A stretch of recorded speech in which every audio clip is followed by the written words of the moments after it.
Eu queria conversar um pouquinho com você nessa manhã exatamente sobre isso.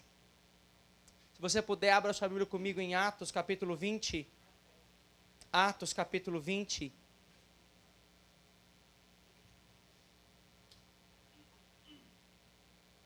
Atos 20, verso 24.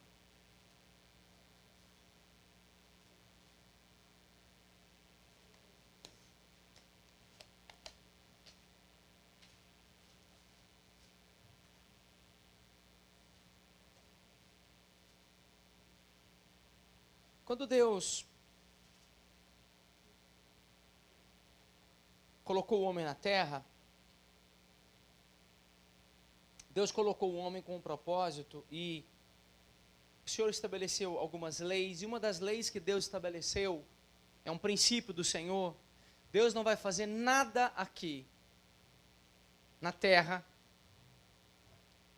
unilateralmente. Deus decidiu contar comigo e com você para fazer alguma coisa. Deus decidiu. Ele poderia fazer isso unilateralmente? Sim. Deus é poderoso para agir sozinho? Sim. Mas Ele decidiu, na sua infinita sabedoria, qualquer coisa que Ele for fazer, Ele não vai fazer individualmente. Ele vai fazer conosco. Então, aqui em Atos 20, 24, o apóstolo Paulo está partindo, e ele então, no versículo 24, ele diz assim: portanto, em nada considero a vida preciosa para mim mesmo, contanto que complete a minha carreira e o ministério que recebi do Senhor Jesus para testemunhar o evangelho da graça de Deus. Agora caminha comigo um pouquinho para frente, vai para 2 Timóteo capítulo 4. Segunda carta de Paulo a Timóteo, no capítulo 4. E eu quero ler um texto do versículo 1 ao 8, que diz assim: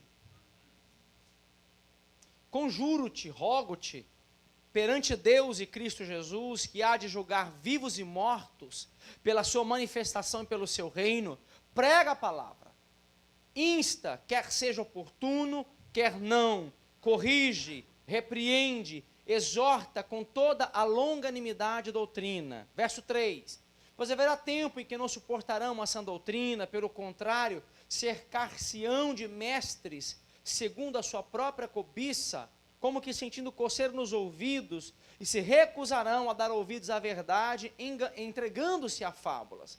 Aí o versículo 5 ele diz o seguinte: tu, porém, sê sóbrio em todas as coisas, suporta as aflições, faz o trabalho de um evangelista, cumpre cabalmente o teu ministério.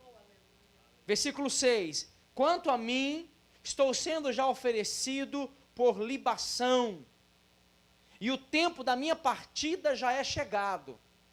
Verso 7: combati o bom combate, completei a carreira e guardei a fé. Versículo 8: já agora a coroa da justiça me está guardada, a qual o Senhor, reto juiz, me dará naquele dia, e não somente a mim, mas também a todos aqueles que amam a sua vinda. Amados, aqui o apóstolo Paulo, então, ele começa a dar instruções finais para Timóteo, um jovem pastor. Timóteo era jovem, tanto é que quando Paulo escreve para ele, em uma dessas cartas, ele diz assim: olha, Timóteo, que ninguém despreze você por causa da sua mocidade.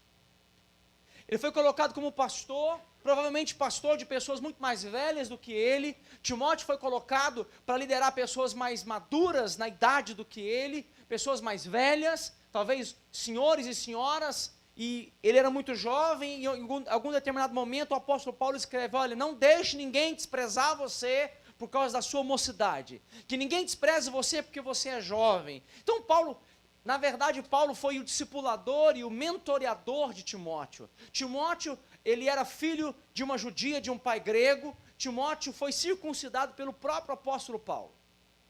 Então aquele jovem, ele foi mentoreado, ele foi ensinado pelo apóstolo Paulo. Então quando Paulo estava perto de partir, Paulo escreve uma carta para ele dizendo: olha, você precisa cumprir cabalmente a sua carreira. Você precisa cumprir inteiramente o seu ministério. E Paulo usa duas palavras no grego que eu quero trazer para você aqui, quando ele diz, completei a minha carreira, a palavra completei ali é a palavra teleo, que significa realizei, cumpri, finalizei. E a palavra carreira significa dromos, curso, que no Novo Testamento fala do caminho da vida. Então o apóstolo Paulo está dizendo, olha, eu completei, eu teleios a minha carreira, eu cumpri exatamente tudo que eu tinha que fazer, eu não deixei nada para trás, o que Deus me mandou fazer, eu fiz. Então é isso que Paulo está dizendo para ele, e Paulo está exortando para que ele realmente faça isso, como jovem.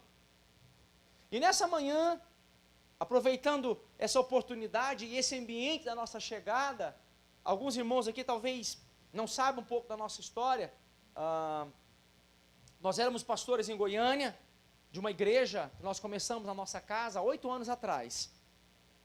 E quando a gente veio para cá, quando nós fomos desafiados pelo Senhor, pelos pastores dessa igreja, a vir para cá, a gente começou a orar e a buscar de Deus isso, e entender, porque havia um desejo, um sonho no nosso coração, mas a gente não queria viver apenas um sonho. Nós entendemos que o homem e a mulher de Deus precisam viver o seu sonho alinhado com o propósito do Senhor na sua vida.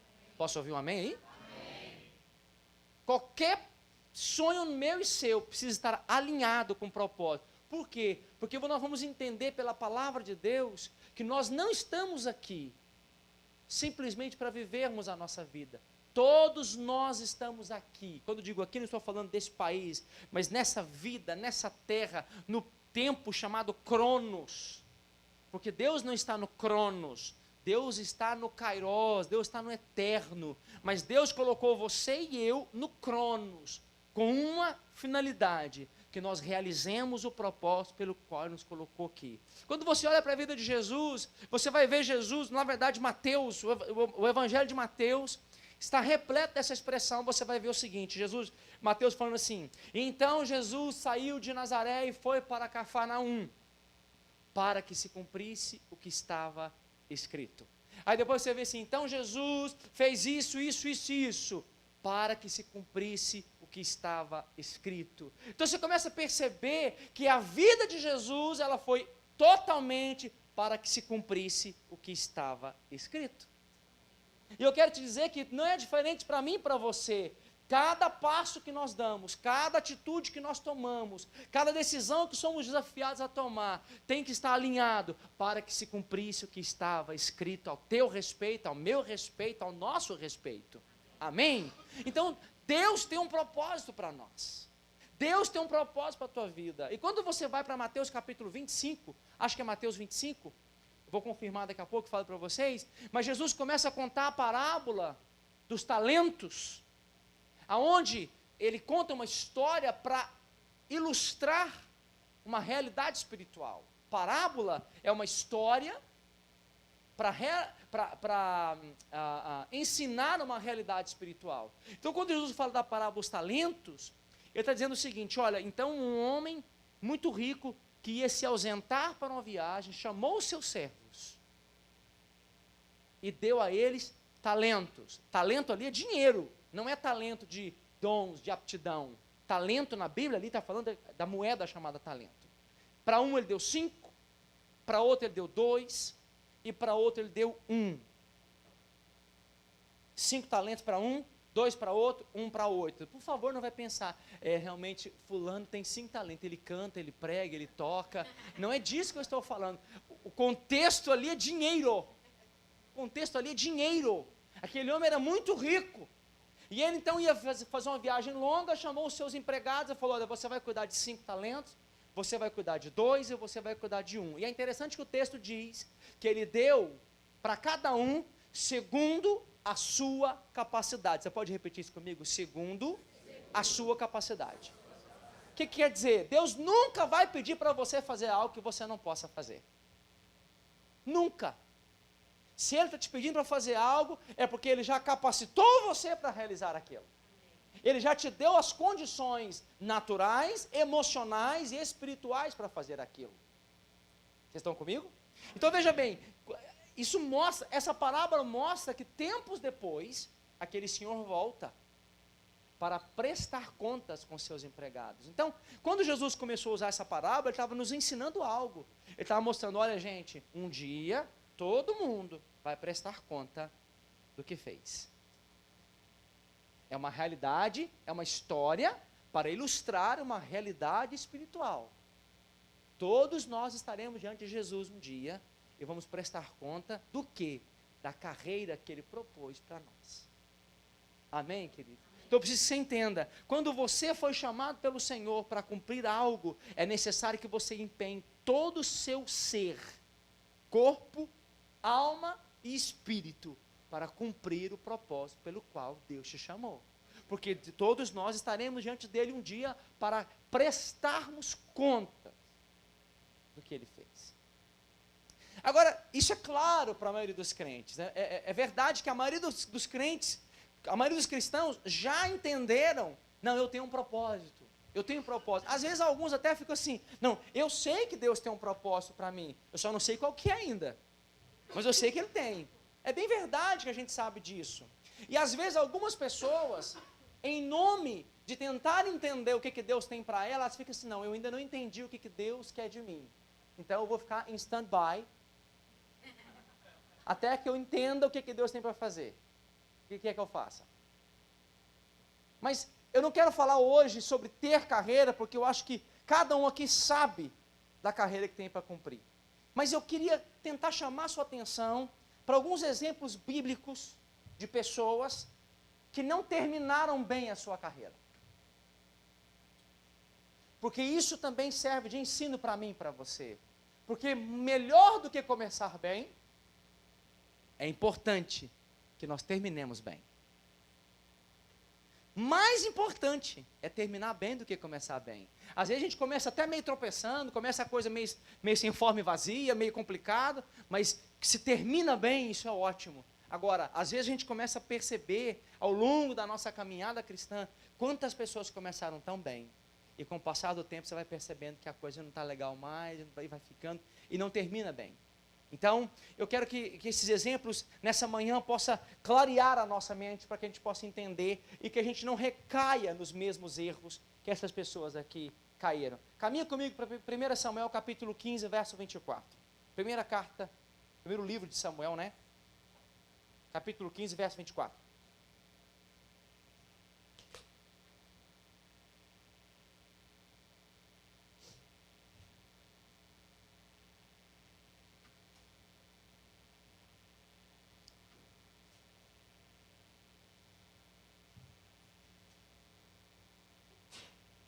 Então aqui, para você só se contextualizar, aqui Samuel aproxima de Saul, o rei Saul desobedece uma ordem do Senhor, desobedece uma ordem do profeta, e não dá tempo da gente ler toda a história, mas então Deus diz para Samuel, eu rejeitei Saul no meu coração, ele não será mais o rei, mas então eu quero que você só entenda qual foi a justificativa que Saul deu para Samuel por ter errado.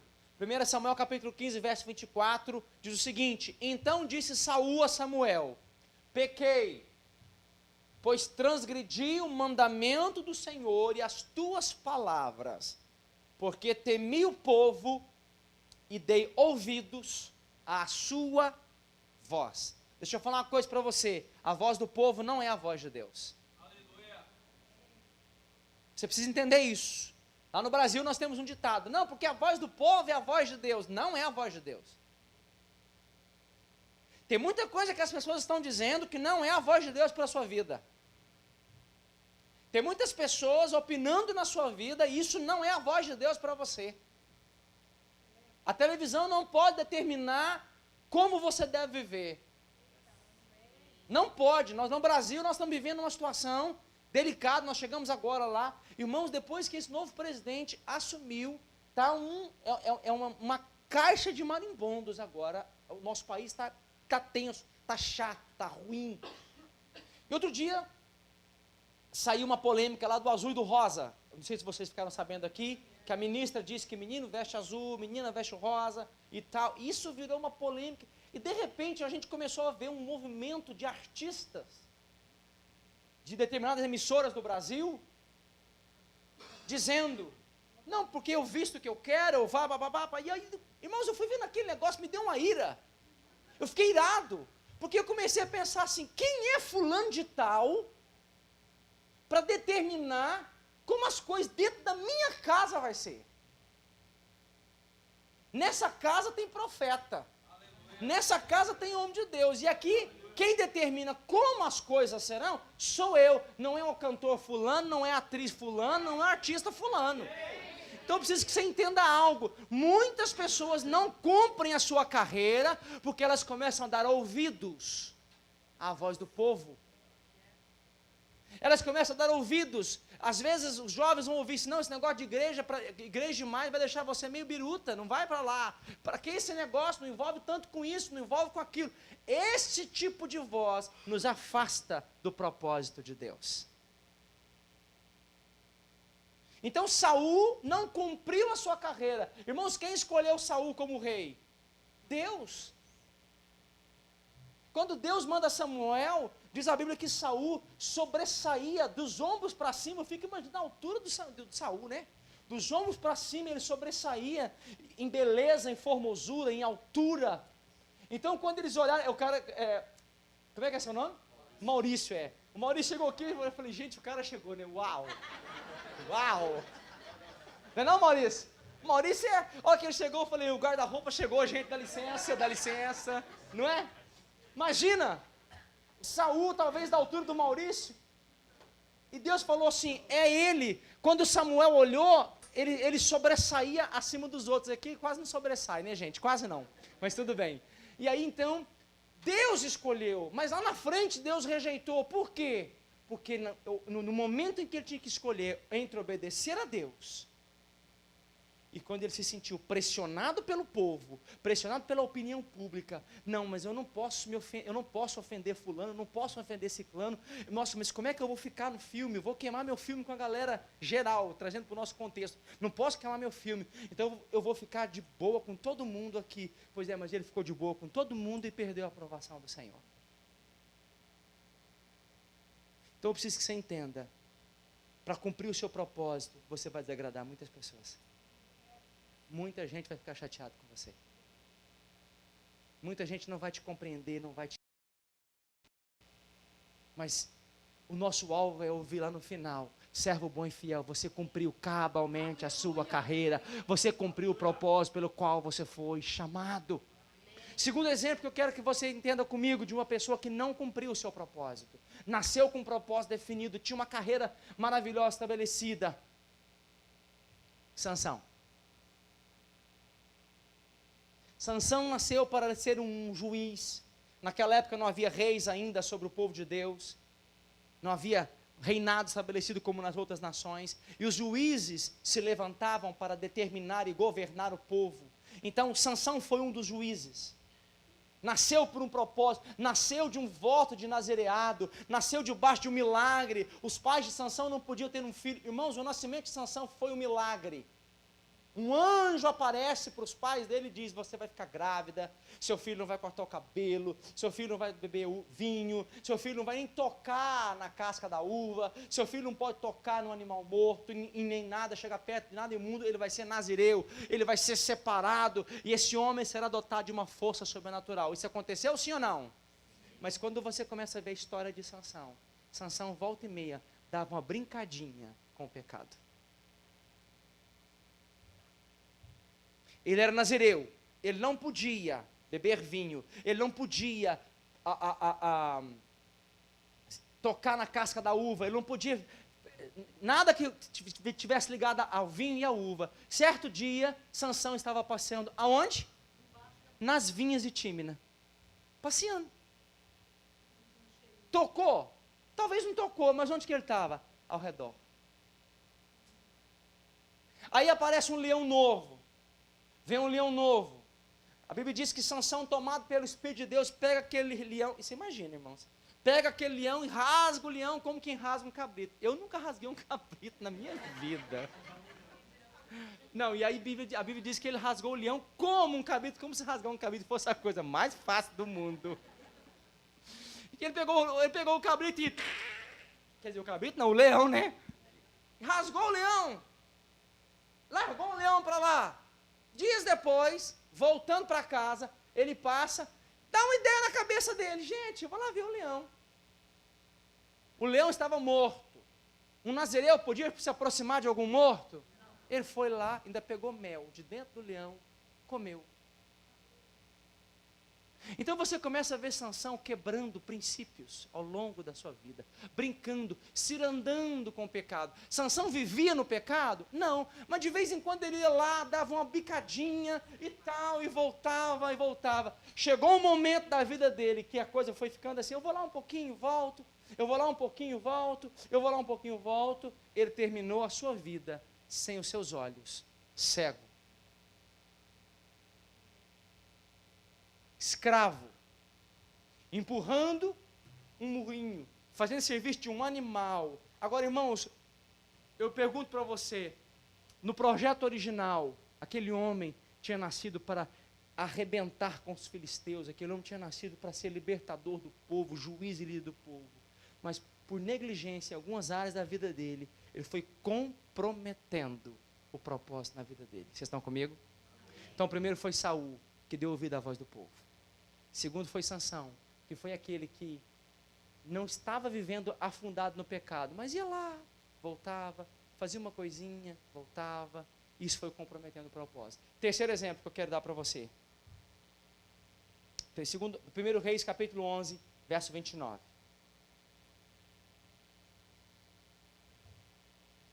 Não vou demorar muito, prometo, mas eu preciso que você abra seu coração e receba isso, querido.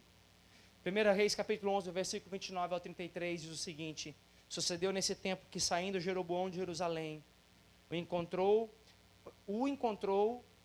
o profeta Aías, o silonita, no caminho, e este se tinha vestido de uma capa nova, e estavam sós os dois no campo. Verso 30, Aías pegou a capa nova que tinha sobre si e rasgou a capa em 12 pedaços. E disse a Jeroboão: toma 10 pedaços, porque assim diz o Senhor, Deus de Israel, eu rasgarei o reino da mão de Salomão. Olha para mim por um momento. Quem era Salomão? O homem mais sábio que já tinha pisado na face da terra. Filho de Davi, o herdeiro legítimo do trono de Israel. O próprio Deus disse através do profeta: eu vou rasgar o reino da mão de Salomão. Epa, deu ruim. O que foi que aconteceu? Vamos continuar. A ti e darei 10 tribos. Verso 32. Porém, ele terá uma tribo. Por amor a quem? Não foi a Salomão. Por amor a Davi, meu servo, e por amor de Jerusalém, a cidade que eu escolhi de todas as tribos de Israel. Verso 33, porque Salomão me deixou, e se encurvou a Astarote, deusa dos Sidônios, e a Quemos, deus de Moabe, e a Milcom, deus dos filhos de Amon, e não andou nos meus caminhos, para fazer o que é reto perante mim, a saber, os meus estatutos, os meus juízos, como fez Davi, seu pai. Davi foi perfeito? Não. Ele errou? Sim. Mas aqui nós temos o testemunho da própria boca de Deus, que apesar dos erros, até nos erros, Davi ensinava como consertar os seus erros. Então Salomão, o homem mais sábio, o herdeiro legítimo do trono, aquele cara tinha uma carreira fantástica, terminou a vida sem o trono, terminou a sua dinastia, a sua descendência, não teve mais direito ao trono. Por quê? Porque Salomão se desviou dos caminhos do Senhor e seguiu as suas mulheres. Envolveu-se com idolatria. Deixou de cumprir os mandamentos de Deus para cumprir mandamentos de ídolos. Quarto e último exemplo de alguém que não cumpriu sua carreira. 2 Samuel capítulo 4, versículo 4.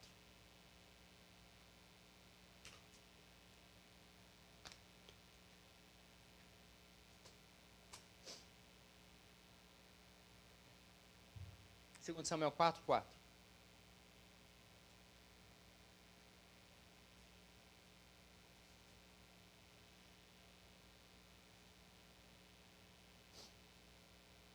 Jonatas, filho de Saul, tinha um filho aleijado dos pés.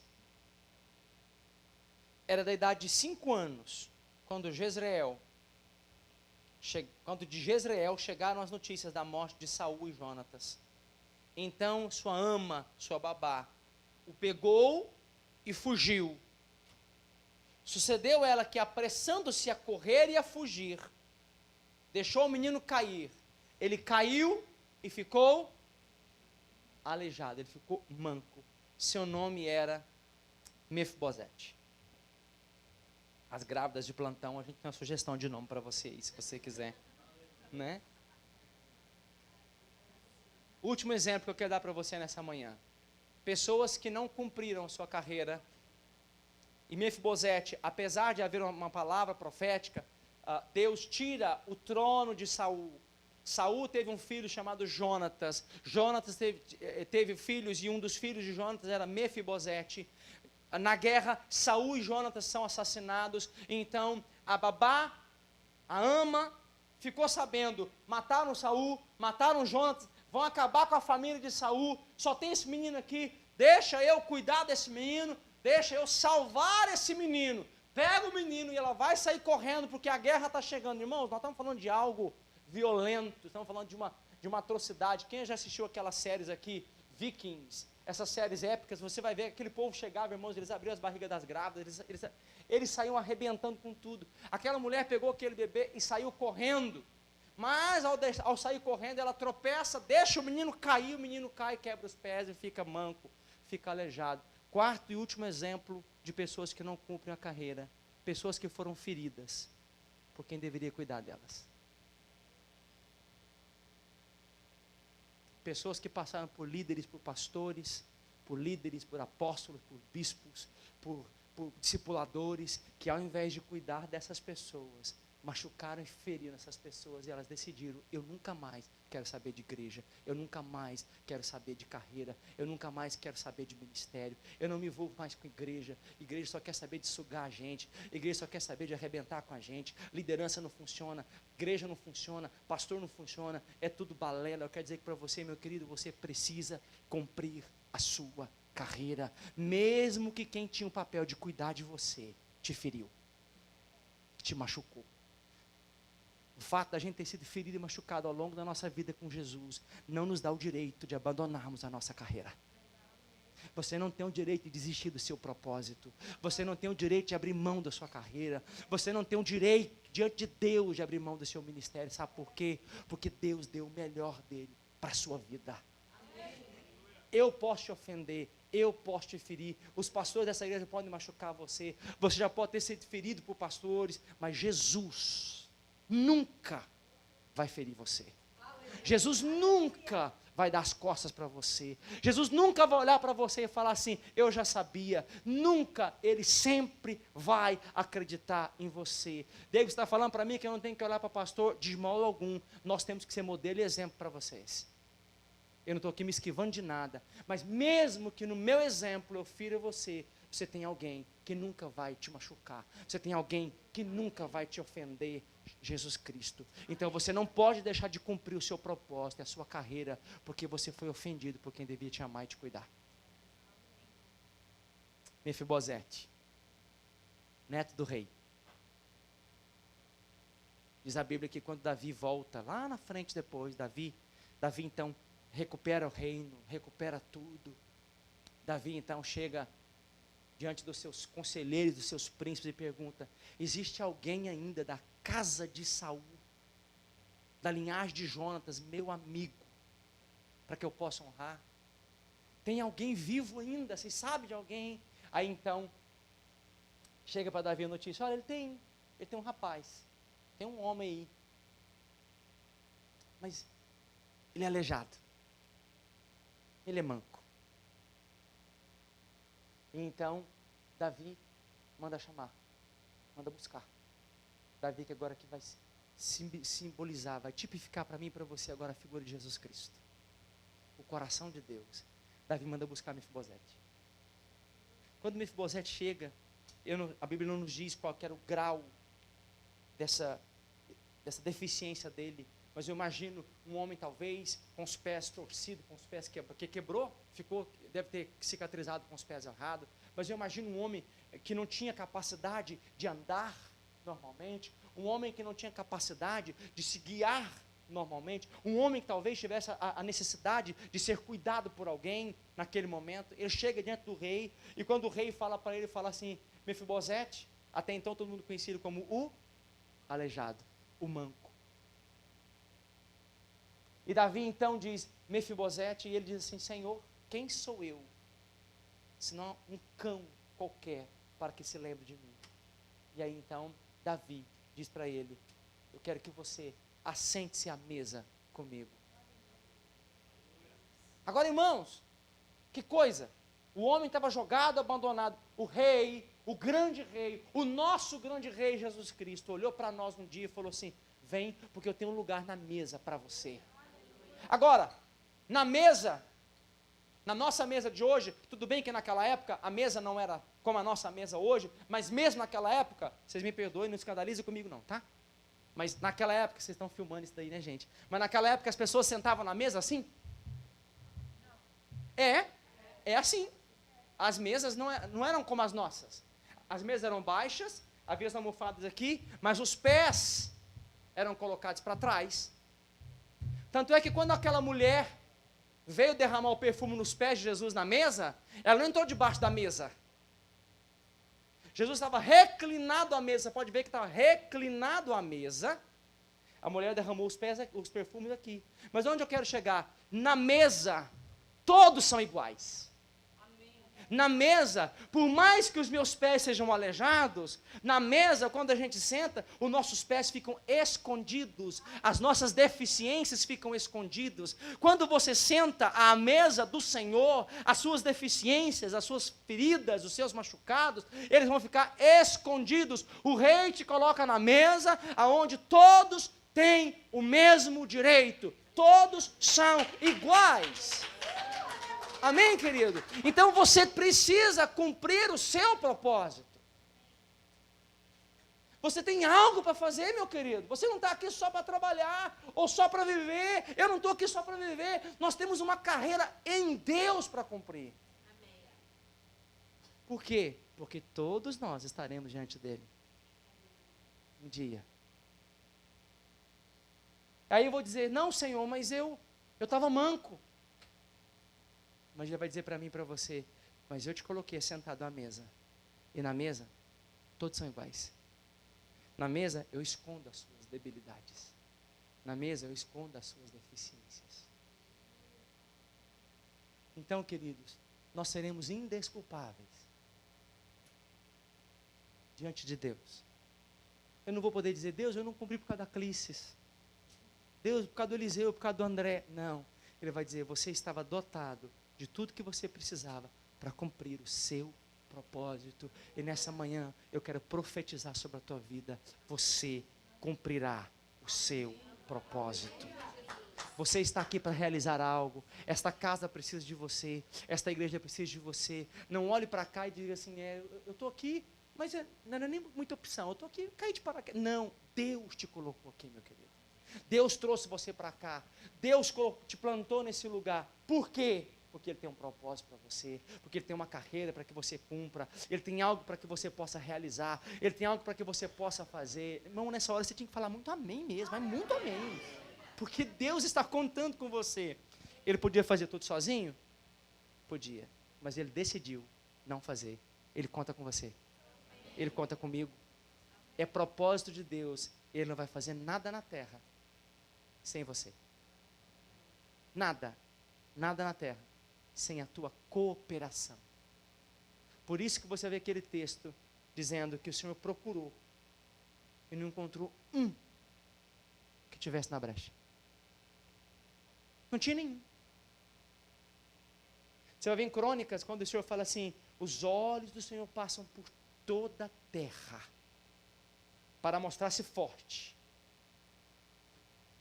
Mas é para com todos? Não. para com aqueles cujo coração é totalmente dele. Então, queridos, Deus está passando com seus olhos por toda a terra. Deus está passando agora com seus olhos pela cidade de Lou. Ele vai te encontrar? Que Ele me encontre. Que Ele te encontre. Que você esteja aqui decidido e com isso muito definido no seu coração. Eu tenho algo para cumprir. E eu vou realizar cabalmente aquilo que Deus determinou que eu faça.